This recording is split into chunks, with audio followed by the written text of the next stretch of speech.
कहानी एक ऐसी कभी न रुकने वाली मूसलाधार बारिश की है जो लगातार पूरे एक हफ्ते से हो रही थी। बारिश इतनी तेज थी कि हर तरफ पानी ही पानी नजर आ रहा था। अन्ना का छोटा बेटा जिरेन बचपन से ही बाढ़ से बहुत डरता था। इसी वजह से वह हर दिन घर के अंदर स्विमिंग गॉगल्स पहनकर डाइविंग की प्रैक्टिस करता रहता था।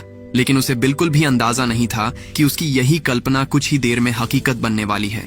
सुबह उठने के बाद अन्ना रसोई में खाना बनाने की तैयारी कर रही थी। तभी उसे घर के अंदर पानी बहने की आवाज सुनाई दी। उसने आवाज लगाई, अरे जिरेन, क्या तुमने बाथरूम का नल खोल दिया है? जिरेन ने तुरंत जवाब दिया, नहीं, मैं तो बाथरूम गया ही नहीं। ये सुनते ही अन्ना हैरान रह गई। वह कुछ समझ पाती उससे पहले ही उसे अपने पैरों के नीचे ठंडा पानी महसूस हुआ। उसने पानी के बहाव की तरफ देखा तो उसके होश उड़ गए। पूरे घर का फर्श पानी से भर चुका था। खिड़की की दरारों से बारिश का भारी पानी तेजी से घर के अंदर घुस रहा था। सबसे चौंकाने वाली बात यह थी कि उनका घर तीसरी मंजिल पर था। इसके बावजूद पानी इतनी तेजी से बढ़ रहा था कि कुछ ही मिनटों में पहली मंजिल पूरी तरह पानी में डूब चुकी थी। अन्ना के पास सोचने का भी समय नहीं था। उसने तुरंत रेडियो चालू किया और ध्यान से खबर सुनने लगी। रेडियो पर चेतावनी दी जा रही थी कि रिकॉर्ड तोड़ बारिश की वजह से दूसरी मंजिल तक का इलाका बेहद खतरनाक हो चुका है। सभी लोग जितना हो सके उससे भी ऊंची जगह पर जाने की कोशिश करें। ये खबर सुनते ही अन्ना पूरी तरह घबरा गई। उसने अपने बेटे जिरेन की तरफ देखा जो अब भी मासूमियत में खेल रहा था। गुस्से और घबराहट में उसने जोर से उसे डांटा, फिर उठाकर मेज पर रख दिया। इसके बाद उसने अपना चश्मा उतारा और जिरेन से सख्त आवाज में कहा कि वह अपनी जगह से बिल्कुल भी नहीं हिले, वरना वह उसे अपना चश्मा दोबारा कभी नहीं देगी। इसके बाद अन्ना और जिरेन ने अपना सूटकेस निकाला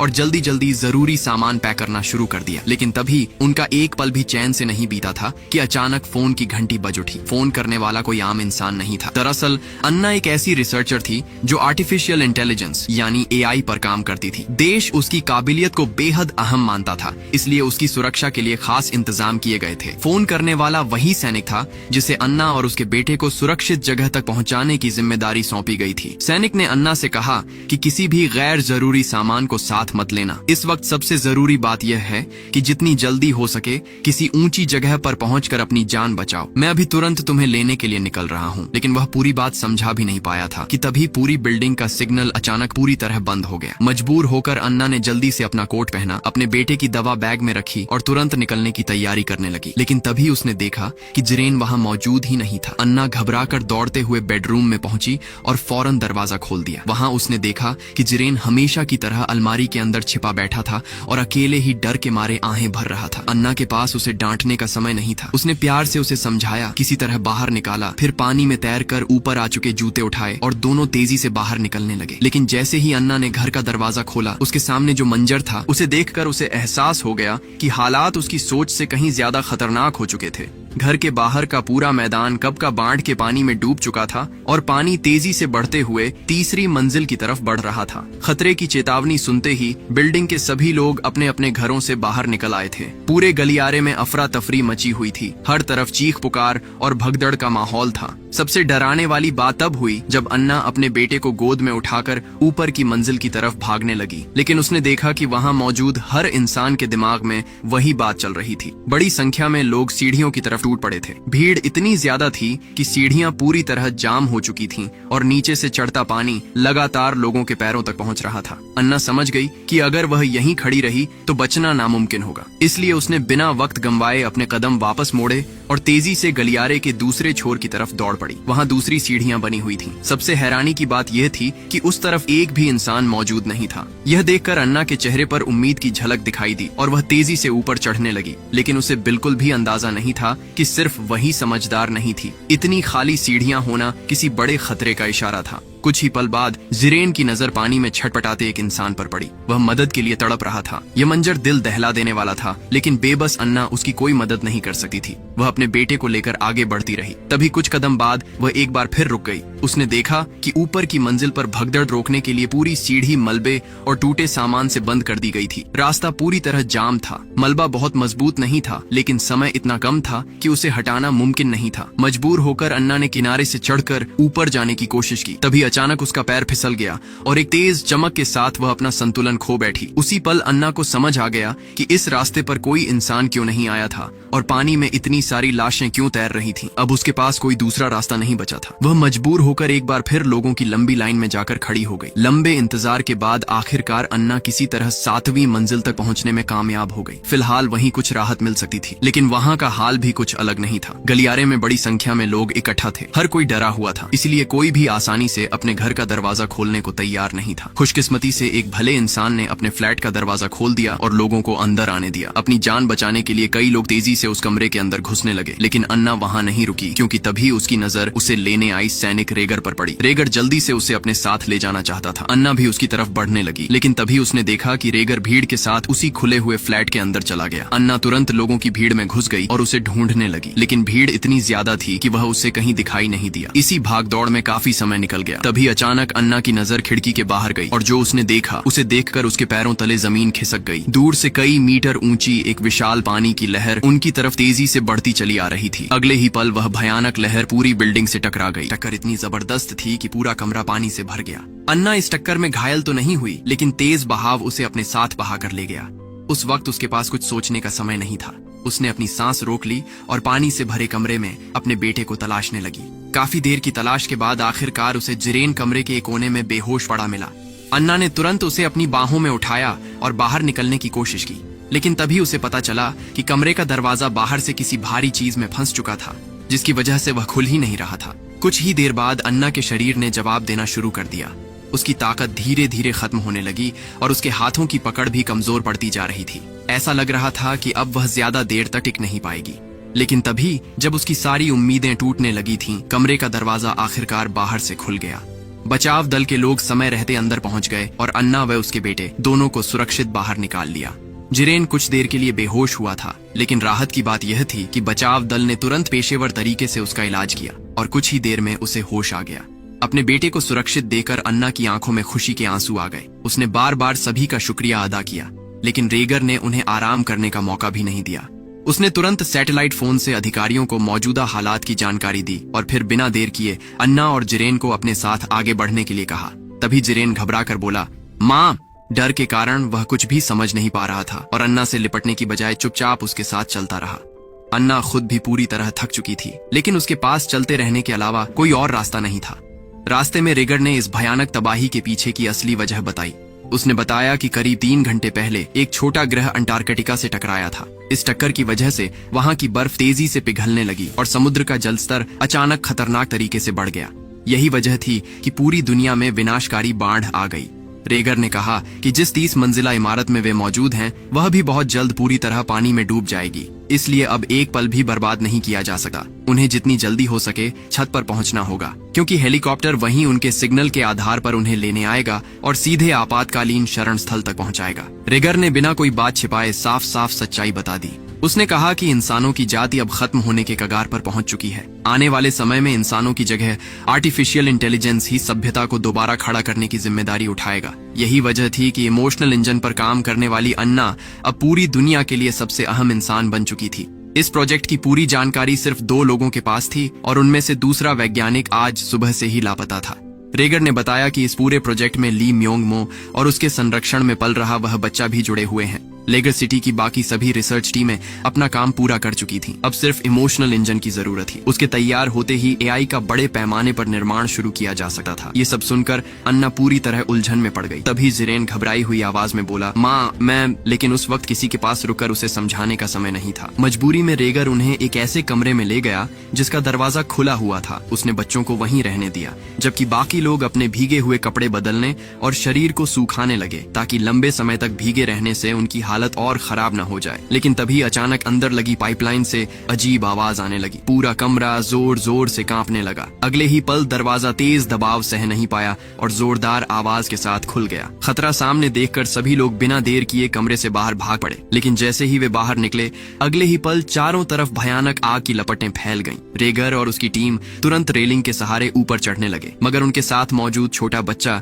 डर के मारे रेलिंग छोड़ने की हिम्मत ही नहीं जुटा पा रहा था और वहीं घबराकर इधर उधर छटपटाने लगा। अन्ना अपना संतुलन नहीं संभाल पाई और सीधे नीचे पानी में जा गिरी। खुशकिस्मती से पहले हुई देरी की वजह से पानी का स्तर अब उनके काफी करीब आ चुका था, इसलिए उसे ज्यादा चोट नहीं लगी और वह तुरंत दोबारा पानी से बाहर आ गई। लेकिन पानी के अंदर तैरता मलबा किसी भी पल उसे गंभीर चोट पहुंचा सकता था। अन्ना ने जोर से आवाज लगाई कि वह सबको ढूंढकर वापस आएगी और फिर तेजी से तैरते हुए आगे बढ़ गई। वह अपने बेटे के पास पहुंचने ही वाली थी कि तभी उसे लिफ्ट की तरफ से किसी की मदद के लिए चीख सुनाई दी। साफ था कि कोई अंदर फंसा हुआ था। अन्ना तुरंत वहां पहुंची और जोर से बोली, क्या अंदर कोई है? अंदर से आवाज आई। हाँ, अन्ना ने पूछा, तुम्हारा नाम क्या है? जवाब मिला, मेरा नाम ली जिनसू है। उसने दरवाजा खोलने की पूरी कोशिश की, लेकिन लिफ्ट का दरवाजा किसी भी तरह नहीं खुला। मजबूर होकर अन्ना औजार ढूंढने के लिए जल्दी जल्दी ऊपर की तरफ भागी, लेकिन तभी अचानक दो लुटेरे एक फ्लैट से बाहर भागते हुए दिखाई दिए। उनमें से एक बोला, इस घड़ी की कीमत कितनी होगी? दूसरा बोला, तुम क्या कर रहे हो? निकलने से पहले ऐसी तो बंद कर दो। पहले ने लापरवाही से जवाब दिया, तो क्या हुआ, मुझे कोई फर्क नहीं पड़ता, चाहे मैं मर ही क्यों न जाऊं। यह सब देखकर अन्ना डर गई और कुछ देर के लिए छिपने पर मजबूर हो गई। लेकिन जब वह दोबारा लिफ्ट के पास लौटी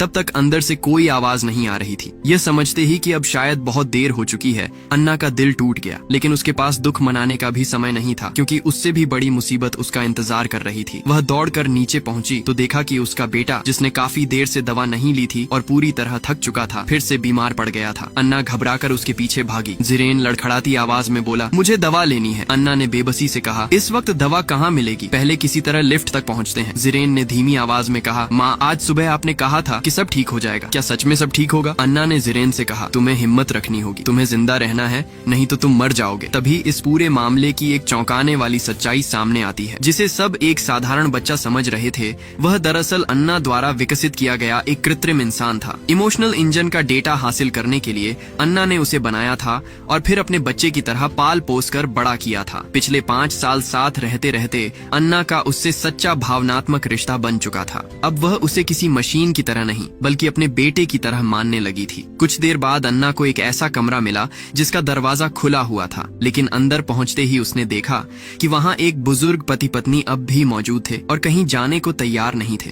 उस समय अन्ना के पास ज्यादा सोचने का वक्त नहीं था। उसने जल्दी से चीनी और जूस मिलाकर जिरेन को पिलाया। थोड़ी ही देर में उसके शरीर को ऊर्जा मिली और वह दोबारा होश में आ गया। लेकिन किसी को भी राहत की सांस लेने का मौका नहीं मिला। तभी सामने वाली इमारत में रहने वाले लोग अचानक जान बचाकर ऊपर की तरफ भागते हुए दिखाई दिए। अन्ना ने ध्यान से देखा तो समझ गई कि पहले से भी बड़ा खतरा तेजी से उनकी तरफ बढ़ रहा था।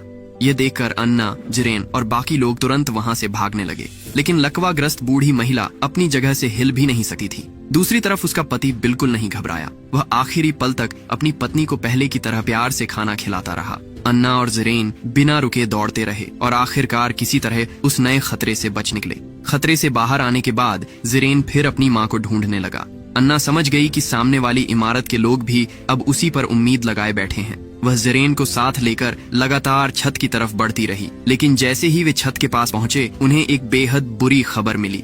अधिकारियों ने फैसला किया था कि बचाव हेलीकॉप्टर सिर्फ अन्ना को अपने साथ लेकर जाएगा। अन्ना ने चाहे जितना समझाया, लेकिन जिरेन किसी भी कीमत पर उसे छोड़कर जाने के लिए तैयार नहीं हुआ। मजबूर होकर जिरेन को अन्ना से झूठ बोलना पड़ा। उसने कहा कि अगर वह नहीं गई तो सब कुछ खत्म हो जाएगा। उसने अन्ना को समझाने की कोशिश की कि अगर वह और जिरेन दोनों यहीं मर गए तो इस पूरे मिशन का कोई मतलब नहीं बचेगा। इस प्रोजेक्ट की सबसे अहम इंसान अन्ना ही है, इसलिए जरूर कोई वजह होगी कि सिर्फ उसे ले जाने का फैसला किया गया है। काफी समझाने के बाद अन्ना मान गई और आखिरकार छत पर पहुंच गई। लेकिन वहां पहुंचने के बाद जिरेन ने एक बार फिर उससे सच्चाई छिपा ली। असल में अधिकारियों का मकसद अन्ना को बचाना नहीं, बल्कि जिरेन के अंदर मौजूद प्रयोग से जुड़ा डेटा हासिल करना था। उन्होंने जिरेन को बेहोश कर दिया, उसके बालों का नमूना काटा और फिर उसके दिमाग से डेटा निकालने की तैयारी करने लगे। यह सब देखकर अन्ना टूट गई। वह अधिकारियों के सामने घुटनों के बल बैठकर रहम की भीख मांगने लगी। लेकिन अधिकारी ने ठंडी आवाज में कहा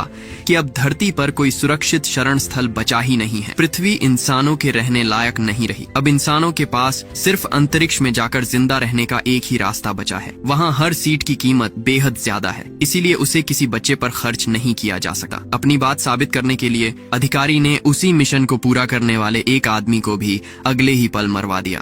इससे साफ हो गया कि उनका काम खत्म होते ही उनकी कोई कीमत नहीं रह जाती थी। हालांकि आखिरी बार इंसानियत दिखाते हुए अधिकारी ने अन्ना को जिरेन से विदा लेने की इजाजत दे दी। अन्ना रोते हुए अपने बेटे के सामने घुटनों के बल बैठ गई। उसने उसके कान में धीमी आवाज में कुछ कहा, उसके सिर पर आखिरी बार हाथ फेरा और भारी दिल से वहां से मुड़ गई। कुछ ही समय बाद पूरी धरती बाढ़ के पानी में हमेशा के लिए डूब गई। अन्ना आखिरकार स्पेसशिप में सवार होकर आसमान की तरफ उड़ गई, लेकिन उड़ान भरने के कुछ ही पल बाद एक छोटे से उल्कापिंड का टुकड़ा तेज रफ्तार से आकर स्पेसशिप से टकरा गया। अगले ही पल सब कुछ अंधेरे में डूब गया। तभी अचानक अन्ना की आंख खुली और उसने खुद को दोबारा अपने ही घर में पाया। जिरेन उसे हिलाते हुए बोला, माँ उठो, हमें आज स्विमिंग पूल जाना है। अन्ना घबराकर तुरंत उठ बैठी। चारों तरफ नजर दौड़ाई तो सब कुछ बिल्कुल वैसा ही था जैसा इस भयानक आपदा की शुरुआत में था, लेकिन इस बार एक चीज अलग थी। अन्ना के पायजामे पर लिखा नंबर 491 था। उसे पहले क्या हुआ था इसकी कोई याद नहीं थी, फिर भी उसके सामने का हर मंजर उसे अजीब तरह से जाना पहचाना लग रहा था। कुछ ही देर बाद रेगर का फोन फिर से आया। अन्ना ने पहले की तरह जिरेन को डांट दिया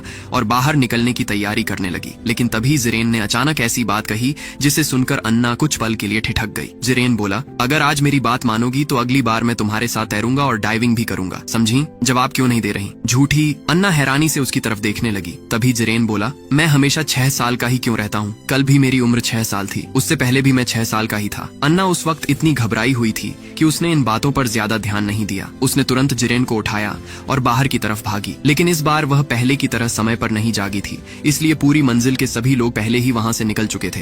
तभी तय समय पर बाढ़ की पहली विशाल लहर भी वहां पहुंच गई। छिपने की कोई जगह नहीं बची थी। अगले ही पल वह दोनों उस तेज बहाव में बह गए। जब अन्ना किसी तरह पानी की सतह पर पहुंची तो उसने चारों तरफ नजर दौड़ाई, लेकिन जिरेन कहीं दिखाई नहीं दे रहा था। पानी की सतह पर अब सिर्फ जिरेन के तैरते हुए स्विमिंग गॉगल्स दिखाई दे रहे थे। यही इस बात का सबूत था कि उसके साथ कुछ बहुत बुरा हो चुका है। बेटे को खोने का दर्द अन्ना के अंदर दबी हुई कुछ पुरानी यादों को जगाने लगा, लेकिन अगले ही पल पीछे से आती एक कार ने उसे जोरदार टक्कर मार दी। अन्ना वहीं बेहोश होकर गिर पड़ी। कुछ समय बाद जब उसकी आंख खुली तो उसने खुद को सुरक्षित जगह पर पाया, लेकिन इस बार उसके कपड़ों पर लिखा नंबर बदलकर 787 हो चुका था। रेगर ने उसे देखते ही अपना परिचय दिया और पूरी स्थिति समझाने की कोशिश की, मगर अन्ना की याददाश्त एक बार फिर जा चुकी थी। उसने रेगर की कोई बात नहीं सुनी और तुरंत अपने बेटे जिरेन को ढूंढने के लिए निकल पड़ी। तब रेगर ने उसे रोकते हुए कहा कि जिरेन पानी में नहीं डूबा था, वह लोगों की भीड़ के साथ ऊपर की मंजिल की तरफ चला गया था, लेकिन उस समय वह उससे बहुत दूर था, इसलिए उसकी मदद नहीं कर सका। उसने सिर्फ उसकी एक तस्वीर ली और यह सोचकर अपना आखिरी संदेश भी लिख दिया था, लेकिन अन्ना को उसकी बात पर बिल्कुल भरोसा नहीं हुआ। वह जानती थी कि जिरेन उसे छोड़कर कभी नहीं जाएगा। उसे लगा कि रेगर ने ही उसके बेटे को उससे दूर कर दिया है। गुस्से में उसने रेगर की बंदूक तक छीन ली, लेकिन तभी जब वह पूरी तरह उम्मीद छोड़ने लगी, सब कुछ एक बार फिर बदल गया।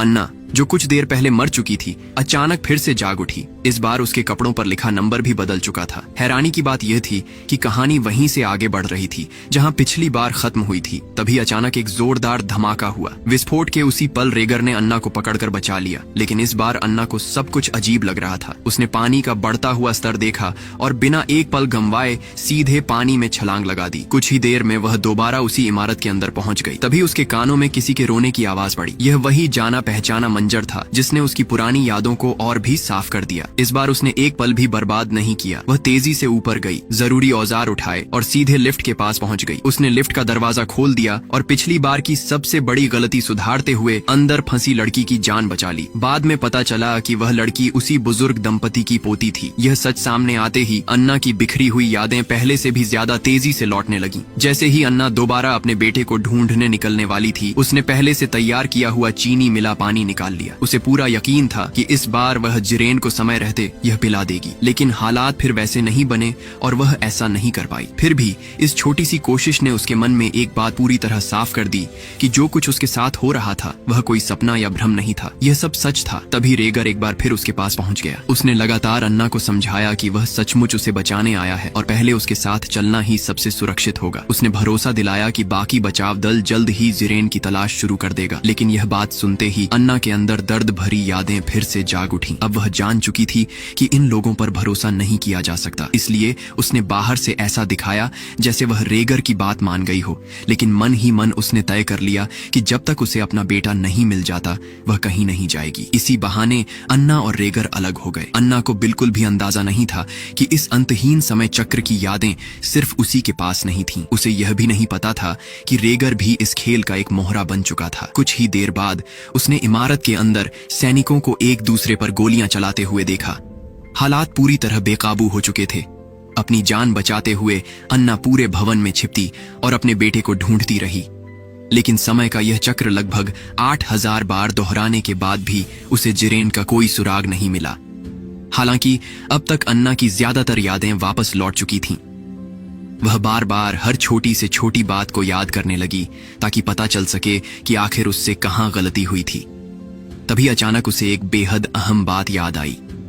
हर बार जब जिरेन उससे जिद करता था तो वह हमेशा उससे एक ही बात कहता था, माँ, अपने फोन में रखी तस्वीर को देखना। यही वह सुराग था जिसे अन्ना हर बार नजरअंदाज करती रही थी। यह बात याद आते ही अन्ना ने तुरंत अपना फोन निकाला और उसकी गैलरी खोल दी। वहां उसने जो देखा उसे देखकर वह पूरी तरह सन्न रह गई।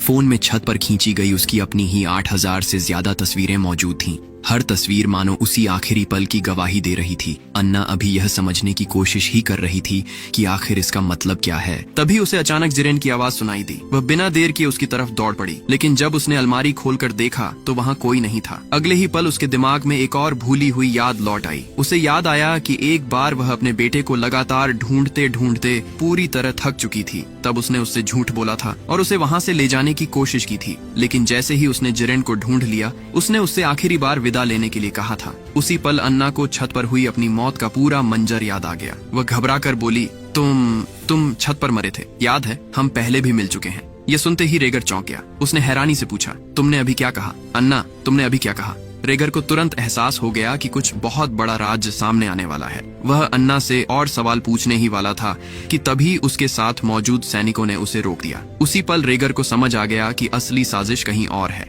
उसने बिना देर किए पीछे से हमला किया और अपने ही 2 साथियों को बेहोश कर दिया। इसके बाद उसने अन्ना को उन लोगों के चंगुल से बचा लिया। अब तक अन्ना की सारी बिखरी हुई यादें एक दूसरे से जुड़ चुकी थीं। आखिरकार उसे पूरी सच्चाई समझ आ गई। अधिकारियों ने पहले ही जिरेन के अंदर मौजूद पूरा डेटा हासिल कर लिया था और अब उसी डेटा के आधार पर एक पूरी तरह विकसित वयस्क कृत्रिम इंसान तैयार करने की योजना बना ली थी। लेकिन एक वयस्क कृत्रिम इंसान के लिए सिर्फ साधारण भावनाएं काफी नहीं थीं। उसकी भावनात्मक क्षमता को पूरी तरह विकसित करना सबसे मुश्किल काम था। इसलिए अन्ना ने एक नई योजना बनाई। उसने तय किया कि अगले प्रयोग में वह खुद उस कृत्रिम बच्चे की मां बनेगी। इसके बाद ऐसा सिस्टम तैयार किया जाएगा जिसमें बच्चा हर बार उससे बिछड़ जाएगा। फिर उस मां को हर तरह की मुश्किलों का सामना करते हुए अपने बच्चे को ढूंढना होगा। अगर वह अपने लक्ष्य तक नहीं पहुंच पाती तो पूरा समय चक्र फिर से शुरू हो जाएगा। यही प्रक्रिया बार बार दोहराई जाएगी। हर असफलता के साथ मां की भावनाएं पहले से ज्यादा गहरी और तीव्र होती जाएंगी। अनगिनत बार इस दर्द को झेलने के बाद उसकी भावनात्मक क्षमता आखिरकार उस स्तर तक पहुंच जाएगी जो एक पूर्ण विकसित वयस्क कृत्रिम इंसान के लिए जरूरी थी। यही अन्ना की अपने बच्चे को बचाने की आखिरी योजना थी। यही वह वादा था जो उसने एक माँ होने के नाते अपने बेटे से किया था। उसने उससे कहा था, देखो, माँ के पीछे जो अलमारी है, जब भी तुम आंखें खोलो वहीं छिप जाना। तुम बस मेरा इंतजार करना, माँ तुम्हें ढूंढते हुए जरूर आएगी। शायद अन्ना के इस त्याग ने किस्मत को भी बदल दिया। स्पेसशिप से टकराने और उल्कापिंड के टुकड़ों से गंभीर रूप से घायल होने के बाद भी उसे एक प्रयोगात्मक शरीर के रूप में इस्तेमाल करने की अनुमति मिल गई। उसकी अपनी इच्छा और बनाई गई योजना के अनुसार अन्ना और जिरेन दोनों की यादों को प्रयोगशाला में सुरक्षित रखा गया। फिर उसी भयानक आपदा को दोबारा बनाया गया जिसने अन्ना के जीवन पर सबसे गहरा असर छोड़ा था। उसी आपदा के अंदर यह पूरा प्रयोग शुरू हुआ। क्योंकि जिरेन एक पूर्ण कृत्रिम इंसान था, इसलिए उसे हर बार होने वाले पुनर्जन्म की पूरी याद रहती थी। जबकि अन्ना एक अर्ध कृत्रिम इंसान थी, इसलिए उसकी यादें हर बार अधूरी रह जाती थीं और उसे धीरे धीरे सब कुछ दोबारा याद करना पड़ता था। हर पुनर्जन्म के बाद अन्ना और जिरेन की यादें उसी समय चक्र के साथ आगे बढ़ती रहती थीं। फर्क सिर्फ इतना था कि जिरेन को हर जन्म की पूरी याद रहती थी, जबकि अन्ना को केवल कुछ खास पल ही जाने पहचाने लगते थे। धीरे धीरे अन्ना ने समझ लिया कि चाहे उसे किसी भी जन्म में यह पता चल जाए कि रेगर उससे झूठ बोल रहा है, फिर भी उसे उसी रास्ते पर जाना होगा, क्योंकि उसी रास्ते से उसकी मंजिल जुड़ी हुई थी। अन्ना को पूरा भरोसा था कि आखिरकार रेगर उसकी मदद करेगा। इसकी वजह सिर्फ यह नहीं थी कि रेगर लगातार लोगों की मौत देखकर टूट चुका था, बल्कि वह सरकार की सच्चाई जानने के बाद उनके खिलाफ खड़ा हो चुका था। अनगिनत बार उसी दर्दनाक चक्र को जीने के बाद आखिरकार अन्ना हर रुकावट पार करते हुए छत तक पहुंचने में सफल हो गई। हजारों मुश्किलों के बाद माँ और बेटा आखिर एक दूसरे से मिल गए, लेकिन उनका इम्तिहान अब भी खत्म नहीं हुआ था। प्रोग्राम का आखिरी चरण अब भी बाकी था। तभी दूर से विनाशकारी लहरें एक बार फिर उनकी तरफ बढ़ने लगीं। उसी समय सभी सैनिक भी छत पर पहुंच गए और चारों तरफ से उन्हें घेर लिया। अन्ना ने बिना देर किए जिरेन का हाथ पकड़ा और उसके साथ भागने लगी। कुछ ही पल में दोनों छत के किनारे तक पहुंच गए। पीछे से सैनिक तेजी से उनके करीब आते जा रहे थे। अब उनके पास बचने का कोई रास्ता नहीं था। मजबूर होकर अन्ना ने जिरेन को अपने पीछे कर दिया और खुद सैनिकों का सामना करने लगी। ज्यादा देर नहीं बीती कि सैनिकों ने उसे फिर से पकड़ लिया। पकड़े जाने से पहले उसने जिरेन से कहा, तुम पहले पानी में छिप जाओ, मैं तुम्हें लेने जरूर आऊंगी। इतना सुनते ही जिरेन बिना एक पल सोचे सीधे पानी में कूद गया। उसे फिर से अपनी आंखों के सामने खोता देखकर अन्ना की भावनाएं अपनी आखिरी सीमा तक पहुंच गईं। उसी क्षण उसके चारों तरफ की पूरी दुनिया अचानक थम गई। समय जैसे पूरी तरह रुक चुका था। ऐसा लगा मानो उसने किसी अदृश्य बंधन को तोड़ दिया हो। अगले ही पल अन्ना उस बेरहम समय चक्र की कैद से बाहर निकल आई। उसी पल अन्ना समझ गई कि इस बार वह सचमुच सफल हो चुकी है। अनगिनत बार मौत, दर्द और बिछड़ने का सामना करने के बाद आखिरकार वह पूरी तरह एक जीवित इंसान बन चुकी थी। अब कोई समय चक्र नहीं था, कोई दोहराव नहीं था। अब वह हमेशा के लिए अपने बेटे के साथ रह सकती थी। तभी उसके कानों में एक बार फिर वही जानी पहचानी आवाज गूंजने लगी, माँ माँ उठो, माँ उठो। अन्ना ने धीरे धीरे अपनी आंखें खोली। सामने जिरेन खड़ा था। उसे सुरक्षित देखकर अन्ना की आंखें भर आईं। लेकिन जैसे ही उसने अपने आसपास नजर दौड़ाई, उसे एहसास हुआ कि दोनों किसी इमारत में नहीं बल्कि एक छोटे से अंतरिक्ष यान के अंदर मौजूद हैं, जिसे बेस से लॉन्च किया गया था। नए शरीर में ढलने की कोशिश कर रही अन्ना को अभी यह नहीं पता था कि उसके पूरी तरह जीवित बनने के साथ साथ उस बेस ने उसके पूरे प्रयोग का डेटा भी सुरक्षित कर लिया था। अब वैज्ञानिक उसी डेटा का इस्तेमाल करके उसके जैसे और भी जीवित कृत्रिम इंसानों का बड़े पैमाने पर निर्माण कर सकते थे। दूसरी तरफ अन्ना और जिरेन इस नई योजना का पहला हिस्सा बन चुके थे। उन्हें पृथ्वी पर दोबारा भेजा जा रहा था ताकि वे वहां के बर्बाद और खतरनाक माहौल का पता लगाएं और यह जांच सकें कि क्या इंसानों के लिए वहां फिर से जीवन शुरू करना संभव है।